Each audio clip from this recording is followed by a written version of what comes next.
Hello everyone, I hope you are doing great. आज अपने बात करेंगे सीजनल एलर्जी की। जो बहुत कॉमन प्रॉब्लम है वो है ड्राई कफ। ये क्यों होती है, इसके कारण क्या हैं, इसकी प्रिवेंशंस क्या हैं, प्लस इसकी होम्योपैथिक मेडिसिन क्या हैं। ड्राइनेस, जैसे ही मौसम चेंज होता है गले में ड्राइनेस प्लस इन्फ्लामेशन के कारण ड्राई कफ प्रोड्यूस हो जाती है। ये मोस्टली रात को या अर्ली मॉर्निंग ज़्यादा टेम्परेचर में वेरिएशंस की वजह से ज़्यादा प्रोड्यूस होती है। इसके साथ एसोसिएट सिम्टम्स जैसे tiredness, fatigue, tingling in the throat और नोज और आइज में इरिटेशन, ये सिम्टम भी साथ में हो सकते हैं। क्लिनिकली ये किन पेशेंट्स में ज़्यादा देखी गई है? फर्स्ट वन है ये जिनकी इम्यूनिटी बहुत वीक है, लाइक जैसे कि चिल्ड्रंस में होगी, ओल्ड एज ग्रुप होगी, या जिनको जीआईटी इशू है, उनका ईटिंग हैबिट डिस्टर्ब है, उनमें ये बहुत कॉमन देखी गई है। सेकंड, अगर बात करें होम्योपैथिक पॉइंट ऑफ व्यू से, जिनकी फैमिली हिस्ट्री में ट्यूबरकुलोसिस या अस्थमा के पेशेंट पाए जाते हैं फैमिली मेंबर्स में, ये बहुत ही कॉमन देखी गई है। अब अपने बात करते हैं इसकी प्रिवेंशन कैसे कर सकते हैं। प्रिवेंशन के लिए जैसे ही मौसम चेंज होता है आप cold foods plus cold drinks का इंटेक कम से कम लीजिए।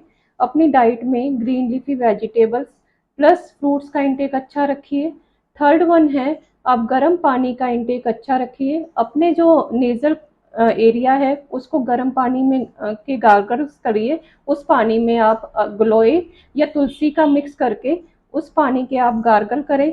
और उसके अलावा आप vitamin B12 and vitamin C का फूड आइटम्स के थ्रू इनका इंटेक बढ़ाइए। विटामिन के लिए आप रेजिन वाटर का, ग्रीन लीफी वेजिटेबल्स का प्लस कुछ नट्स का, इनको अपनी डाइट रूटीन में ऐड करें। विटामिन C के लिए आप सिट्रस फ्रूट का प्लस ग्रीन टी का इंटेक बढ़ाएं।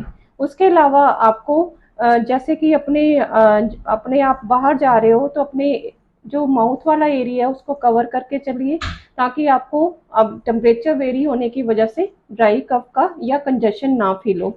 उसके अलावा आप स्टीम ले सकते हैं आप बेड टाइम पे। इसके अलावा कुछ होम्योपैथिक मेडिसिन हैं जो बहुत ही अच्छा रिजल्ट देती हैं। वो मेडिसिन हैं aconite, bell, bryonia, spongia, arsenic and drosera. इनको आप अकॉर्डिंग टू सिम्टम यूज़ करें और आपको इसमें बहुत ही अच्छा रिजल्ट मिलेगा। ये वीडियो बस इंफॉर्मेटिव वीडियो है। इसमें आप होम्योपैथिक मेडिसिन कैसे लेनी है वो प्रॉपर उसके सिम्टम्स लेके और उसके बाद अपने किसी भी होम्योपैथिक फिजिशियन की सजेशन से ही लीजिए। Thank you.